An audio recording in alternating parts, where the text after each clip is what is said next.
Hey guys, what's up? It is Ripe again, back with more Neighbors from Hell stories. Before we start, I would just like to quickly say happy birthday to user Bonnie Scott from our Ripe Star community. She is one of my earliest supporters and I hope she has a great day today. And now let's dive right into the stories. The first one is titled Neighbors Trespassed and Stole Exotic Plants Worth over $8,400 from my property. They got busted.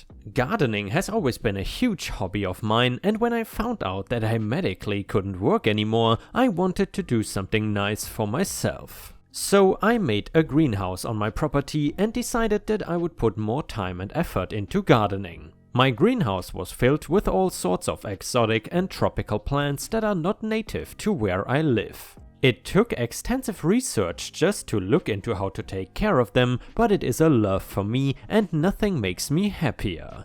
The only thing with these plants is that they are very expensive and like I said, I cannot work anymore due to a debilitating illness. Sometimes just my couple hours in the greenhouse takes all the energy I have. My solution to this was to try and sell some of the offspring of the plants that I bought and did not have the room for. I would sell them for a small profit and give the people instructions on how to care for them. It was not enough to even be considered a small business, and I really only sold to family and friends that I think just wanted to give me the money because of how happy gardening made me. Where I live, it is almost like a desert, so these lively tropical plants are not something common you would find here every day, even in nurseries and such. Now, one of the things my illness causes is that sometimes my memory gets a little off, so I was not sure that I noticed what was really happening at first. I would go into the greenhouse and go to tend to a plant only to see that it was gone. I assumed that I must have sold it away by accident or moved it to a different part of the greenhouse to get more and less sun. The more this happened though, the more that I knew it wasn't me and that they were being taken out of my greenhouse without me knowing or even seeing what was going on. I also noticed a pattern to the plants that kept going missing and figured out pretty quickly what was going on. Now, I have a wide range of plants in there, from local ones that you can get anywhere that I am fond of all the way to exotic ones that are not always even found in my country and take a very experienced person to manage. You could probably guess right away what the pattern was and that the local stuff was not going anywhere while the most exotic and expensive plants seemed to be disappearing every few days. I had no idea what was going on and who would possibly want to do this to me. Everyone seemed friendly enough, and so I asked my friend to come over and please help me install some video cameras so even when I couldn't watch with my own eyes, I could see what was going on. That very night I saw someone go into the greenhouse and back out with one of my favorite plants.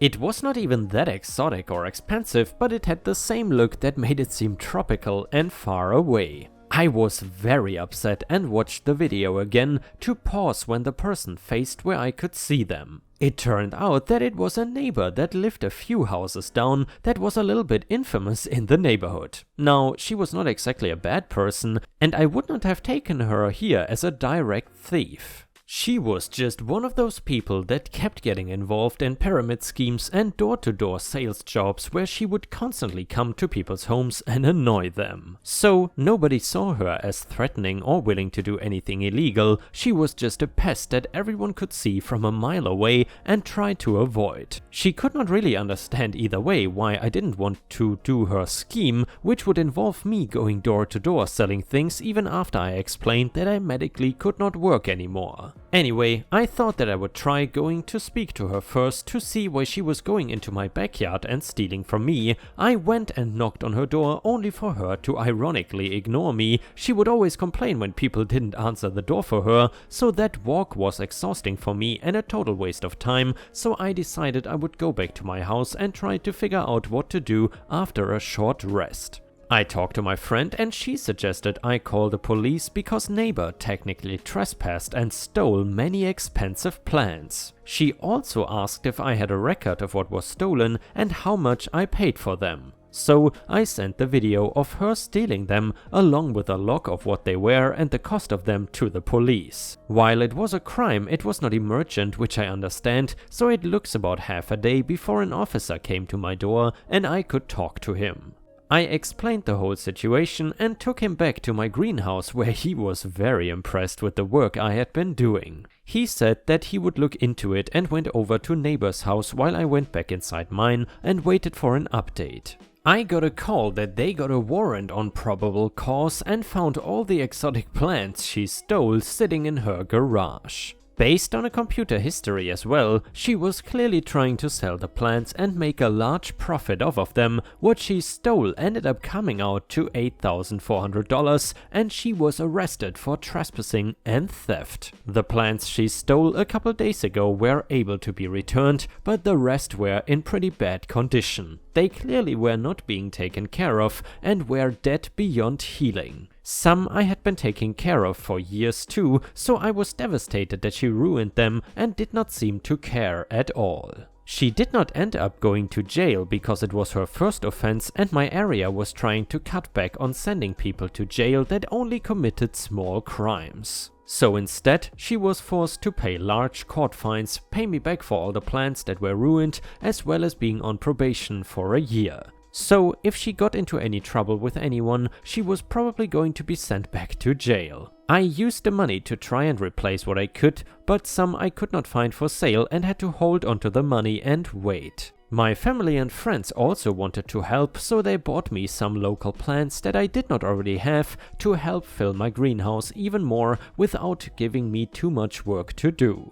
Many of the basic plants just needed their irrigation, watering and sunlight, so all I needed was to check on them. The cameras have not picked up anything but some small animals since that day, so I guess she learned her lesson about stealing my plants. And yeah, Ripe Stars, I'm curious, have you ever witnessed any of your neighbors stealing something from you? And if you did, what did they steal and what did you do afterwards? Please let us know in the comments, and while you're at it, I would really appreciate it if you could post some star emojis in the comments if you want to support the channel. Thank you so much in advance, your support is very much appreciated.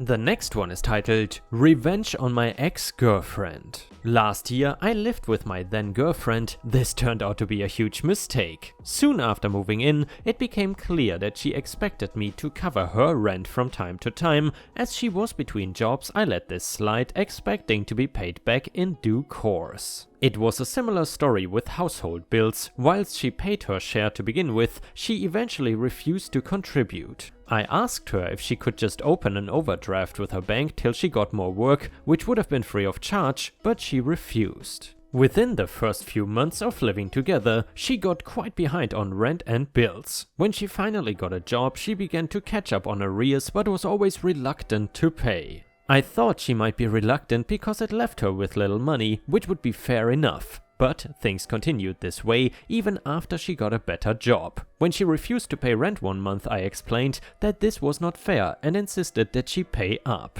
After considerable outbursts, she paid, but not without making it clear that this was not what she wanted to do. During this argument, I was in a different town working, and a few days later she let me know that she had moved out and broken up with me. I was upset with the breakup and further upset that she insisted she still did not owe rent or bills, which left me in a dire financial position. To cut a long story short, she realized her mistake and came back a few weeks later, but with a renewed conviction that she did not owe me anything because her returning was payment enough. The next few months consisted of her threatening to leave at multiple points for not supporting her enough, despite me buying most of our food, letting her pay late and bringing her lunch every day. She even repeatedly threatened to kill me one night after coming home drunk. I thought this was especially rude considering I had stayed up late to make sure she got home safe. And damn guys, just to quickly chime in here, there are a lot of red flags in this relationship.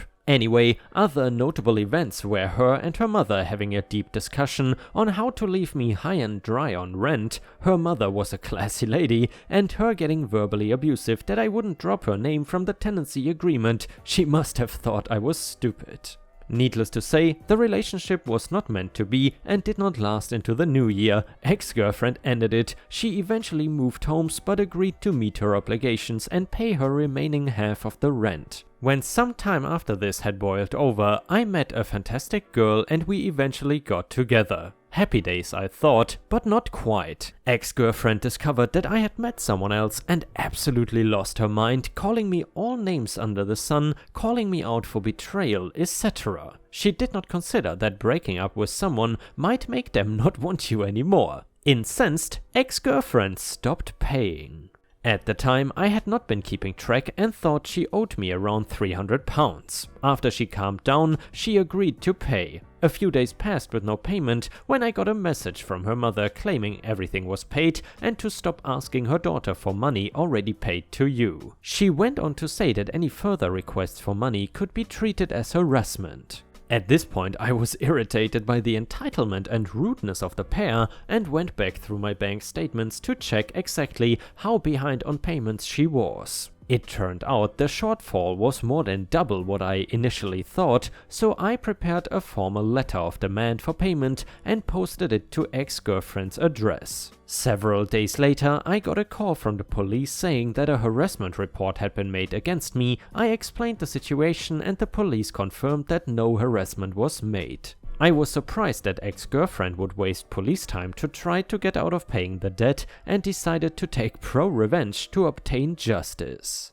I discovered that for the entire period of our tenancy, ex-girlfriend had not been paying council tax. Essentially, she had not told the council that she lived there. I took it upon myself to inform the council that there was a second person living at the property avoiding tax. They were appreciative of this information and further appreciated me furnishing them with an up-to-date home address for my tax dodger ex-girlfriend. In parallel, I took ex-girlfriend to court over the unpaid rent and bills using the tenancy agreement we signed and got the majority of it back. And yeah, ripe stars, that's what I would call simple and effective, satisfying pro-revenge. If you would have been in OP's shoes, would you have done the same? Let us know in the comments.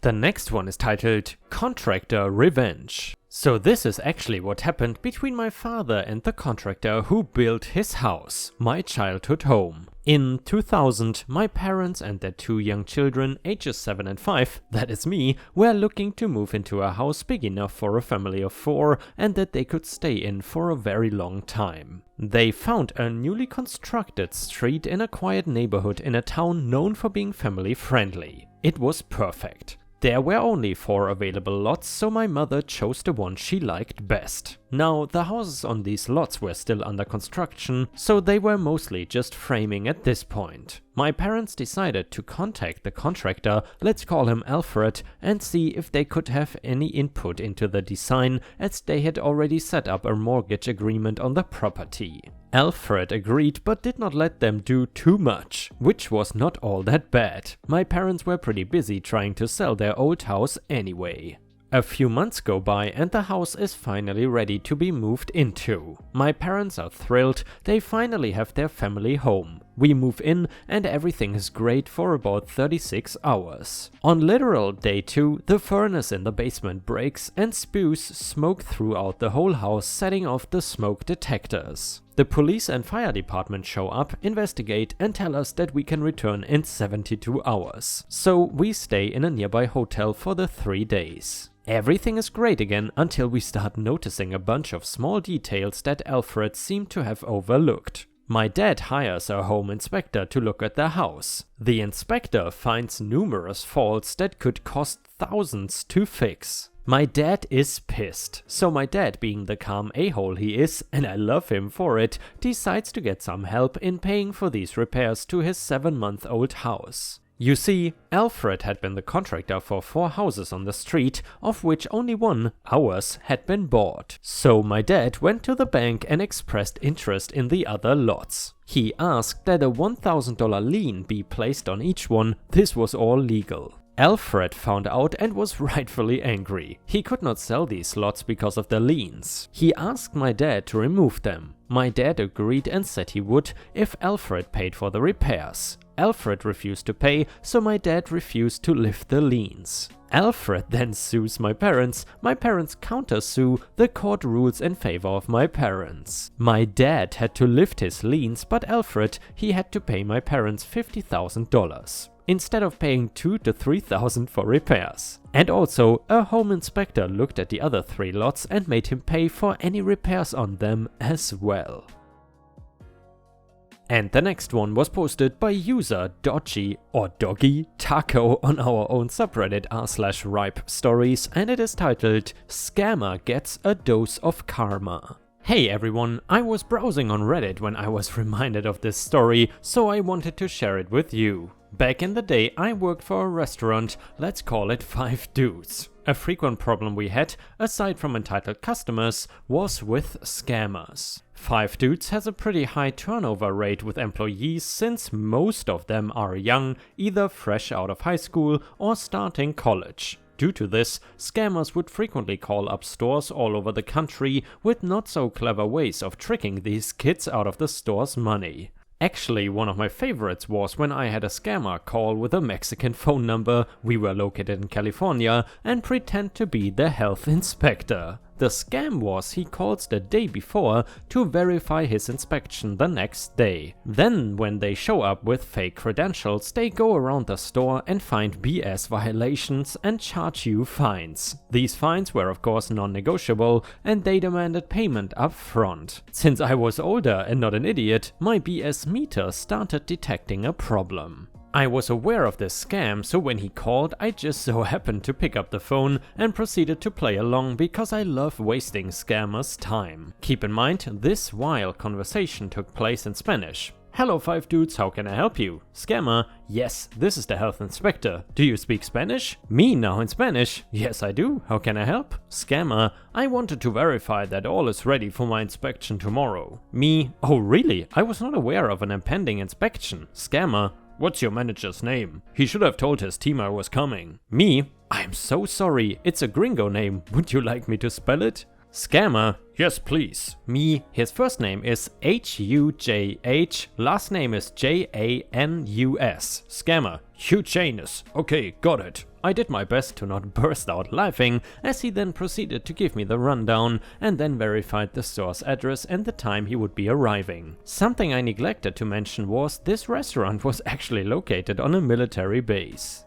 Why is that information relevant? You need special clearance to enter a military base. Everyone from an admiral all the way to the lowly restaurant workers like ourselves need a pass to enter, including the health inspector. We only had 2 health inspectors in our area with base access, and this scammer was not one of them. Some of you can see where this is going. The next day when he arrives at the gate, he pulls up to the armed guards checking passes and confidently exclaims, "Hello, I'm here to see Hujanus at the 5 Dudes location here." He was promptly detained, and when the guard at the gate called the store, the actual GM picked up the phone. "Hello 5 Dudes, how can I help you?" AG, hello, I have someone here at the gate claiming he's a health inspector and is here to see the manager Hujanus. GM, well, I'm the manager and that's not my name. I don't know who that is. The guard thanked us and hung up the phone. Later that day we got the rundown from one of the guards when he came in for some food. AG, he was claiming to be a health inspector and just kept yelling, "Call Hugh, he knows I'm coming." When we searched his car, we found some butt and some empty baggies with white residue, so we called the local PD to come down and take him in for attempting to bring illegal contraband on federal property. I never heard what happened to him after that, but I can probably guess he regrets ever messing with Hujanus. And ripe stars, with this we have reached the end of the video. However, if you still cannot get enough of my content, then I would highly suggest to check out my endless binge watch playlist, which will soon show up in the left corner of the screen. In addition, I would really appreciate it if you could not only subscribe to the channel, but also turn on the bell notifications, which you can do by clicking on the little bell icon right next to the subscribe button. This will help my channel tremendously, and this will make sure that you don't miss any of my videos. Furthermore, if you want to see additional ripe content that I don't post on YouTube, then I would suggest to head on over to patreon.com/ripeyoutube for more than 50 exclusive videos that you will not see anywhere else. Thank you so much for your amazing daily support, and I hope to see you again tomorrow.